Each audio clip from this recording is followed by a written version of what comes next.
तो चलिए आज एक ऐसे सफर पर निकलते हैं जो मंगल या चांद का नहीं बल्कि हमारे अपने घर यानी पृथ्वी के सबसे गहरे सबसे अनजान कोनों का है। हम समुद्र के उस हिस्से में उतर रहे हैं जहां सूरज की एक किरण भी नहीं पहुंच पाती। ये बात सोचने में थोड़ी अजीब लगती है ना? कि हम अरबों मील दूर के ग्रहों को तो समझने की कोशिश कर रहे हैं, लेकिन हमारे पैरों के ठीक नीचे एक पूरे की पूरी दुनिया है जिसके बारे में हम लगभग कुछ भी नहीं जानते। जी हाँ, 95%। इसका मतलब ये हुआ कि हमारे महासागरों का इतना बड़ा हिस्सा आज भी हमारे लिए एक पहेली है। यह हमारी ही पृथ्वी पर एक अनदेखी अनछुई दुनिया है, न जाने कितने राज अपने अंदर छिपाए हुए। तो फिर तैयार हो जाइए इस अंधेरे में गोता लगाने के लिए। हम एक ऐसी दुनिया में जा रहे हैं जहां का प्रेशर स्टील को भी मोम की तरह पिघला सकता है और जहां ऐसे ऐसे जीव रहते हैं जिनके बारे में हमने कभी कल्पना भी नहीं की होगी। हमारा ये सफर शुरू होता है ट्वाइलाइट जोन से।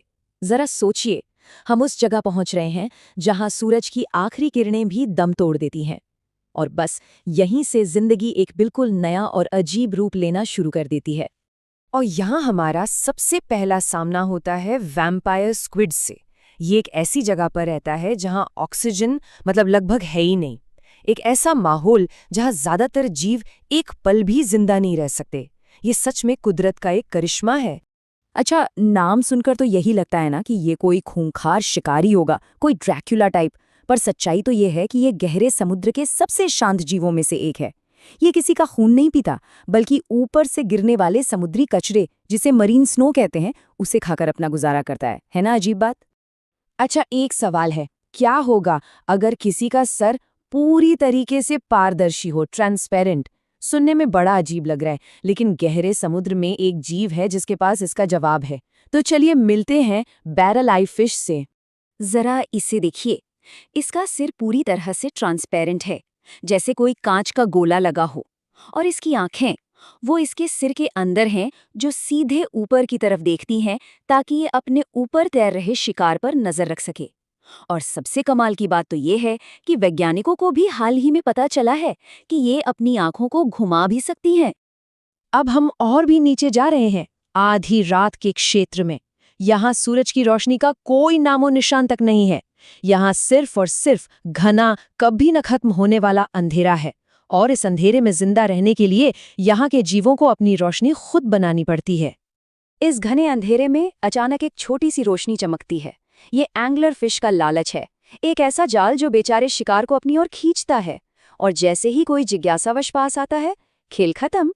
इसका शिकार करने का तरीका तो अजीब है ही, लेकिन इसका प्रजनन का तरीका तो उससे भी कहीं ज्यादा अजीब है।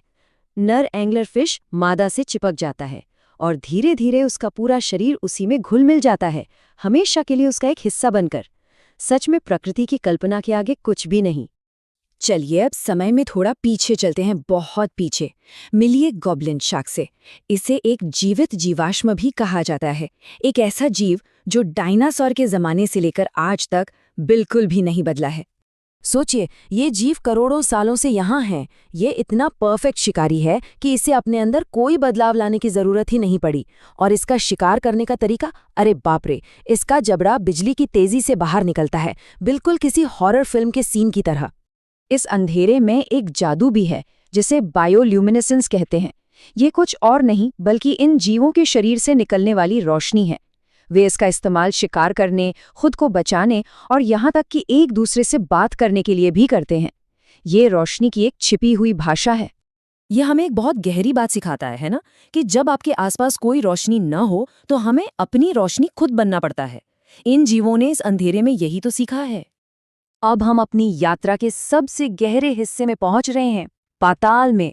यहाँ जिंदा रहना और भी मुश्किल है, और यहाँ के रहस्य वो तो सबसे गहरे हैं। देखते हैं कि यहाँ हमें क्या मिलता है। अच्छा, जरा सोचिए, कोई बिना कुछ खाए कितने दिन रह सकता है? 1 हफ्ता? 1 महीना? अब इस जीव के बारे में सोचिए, ये पूरे 5 साल तक बिना कुछ खाए जिंदा रह सकता है। ये है विशाल आइसोपोड। इसे आप धैर्य का बादशाह कह सकते हैं। इसका शरीर इतना धीरे काम करता है कि ये सालों तक बस इंतजार कर सकता है, और जब इसे खाना मिलता है तो ये इतना खा लेता है कि हिल भी नहीं पाता। ये जिंदगी जीने का एक बिल्कुल ही अलग अंदाज है। अब एक ऐसे रहस्य की बात करते हैं जिसने वैज्ञानिकों को सालों तक परेशान करके रखा। 1997 में समुद्र की गहराइयों से एक बहुत तेज और अजीब आवाज रिकॉर्ड की गई। इसे नाम दिया गया द ब्लूप।